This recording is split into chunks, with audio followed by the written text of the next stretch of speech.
be removed from office. It's time. So, we definitely need to invoke the 25th Amendment, and I believe that the answer is going to have to be J.D. Vance. Here you see J.D. Vance. I know he's connected to Peter Thiel and he's not ideal, but we need at least to step in the right direction with him. And here he is saying that he's going to go after pedophiles. I'm probably more obsessed with this than most officials, okay? Probably more obsessed with this than most people even in this room, is when you see somebody who says something in an email that suggests, there's one email I read, and it's been a little while ago, but it was talking about, one person sent an email to Jeffrey Epstein saying, oh, there were some really nice, pizzas and grape sodas or something like that. And I remember it sounded like the Pizzagate conspiracy theory, but here it was in an email from a guy. And my reaction to that was, we should absolutely investigate that person, okay?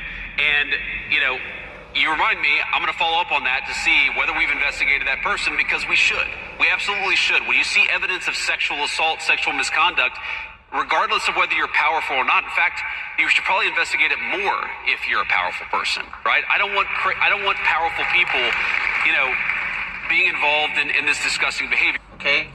That's important because it's this whole pedophile blackmail network that's fighting for their lives to prevent us from liberating ourselves from their system of Babylonian debt slavery.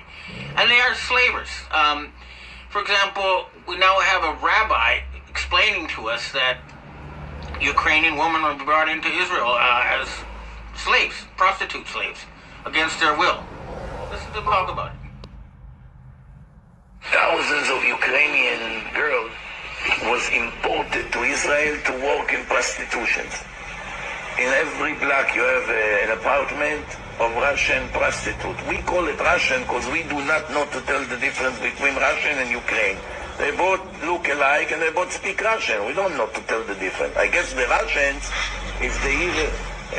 So in other words, for us the Israelis, we don't really know the difference. We don't know. They published in Ukraine, if you would like to come in and work in Israel in cleaning or au pair, raising, watching children, all kinds of jobs like this, you're gonna make $4,000 a month. Wow, $4,000 in Ukraine? Better than a lawyer. It's a lot of money. So right away they arrived to Israel, and as soon as they arrived, these gangsters, when some of them themselves are Russian or Ukrainians, they do it for their own people. And they take their passport and say, give us your passport, we need to make you the visa and the papers, and that's it. From the minute they took their passport, they take them to some place, they bury them in a basement for 20 years. They don't see the daylight. They put these guys with guns, and they force them to be slaves over there. Some of them are married.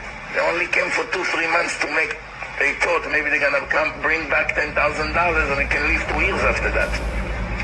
And their husband and wife and their children do not know where she disappeared. And that's...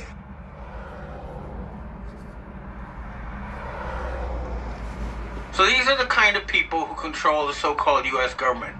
And they even brag about it. AIPAC put out an ad saying, hey, yeah, we control all the politicians. They're bragging about it. And yet these people want to kill us. They want to enslave us. And yet somehow they still control the United States, but not the rest of the world.